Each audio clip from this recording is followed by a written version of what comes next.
बिहार निवडणुकीसाठीच्या दुसऱ्या टप्प्याची अधिसूचना जारी. 122 विधानसभा मतदारसंघांसाठी उमेदवारी अर्ज भरण्याची प्रक्रिया सुरू.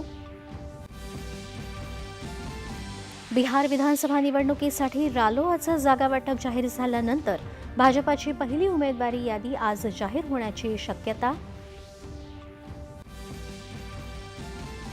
मंगोलियाचे राष्ट्राध्यक्ष खुरेलसुख उखना आजपासून 4 दिवसांच्या भारत दौऱ्यावर. राष्ट्रपती द्रौपदी मुर्मू आणि पंतप्रधान नरेंद्र मोदी यांची घेणार भेट. भारत दौऱ्यावर आलेल्या कॅनडाच्या परराष्ट्रमंत्री अनिता आनंद आज नवी दिल्लीत परराष्ट्र व्यवहार मंत्री डॉक्टर एस जयशंकर आणि वाणिज्य मंत्री पियुष गोयल यांची भेट घेऊन करणार चर्चा. शालेय विद्यार्थ्यांमध्ये नवोन्मेषाला चालना देण्यासाठी देशभरात आयोजित विकसित भारत बिल्डथॉन स्पर्धेचं केंद्रीय शिक्षण मंत्र्यांनी केलं उद्घाटन. 25 लाखांहून अधिक विद्यार्थी आणि शिक्षक सहभागी.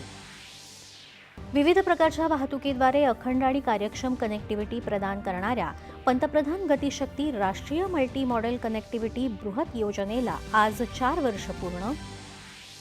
गाझा शांतता कराराविषयी इजिप्तमध्ये आज होणाऱ्या शिखर परिषदेला डोनाल्ड ट्रम्प यांच्यासह अनेक जागतिक नेते राहणार उपस्थित. राज्यमंत्री कीर्तिवर्धन करणार भारताचं प्रतिनिधित्व. IRCTC घोटाळा प्रकरणी लालू प्रसाद यादव, राबडी देवी आणि तेजस्वी यादव यांच्यासह 14 आरोपींविरोधात राऊज रेव्हेन्यू न्यायालयाकडून आरोप निश्चित. TVK प्रमुख आणि अभिनेता विजय यांच्या रॅली दरम्यान कोरूरमध्ये झालेल्या चेंगराचेंगरीच्या घटनेची CBI चौकशी करण्याचे सर्वोच्च न्यायालयाचे निर्देश.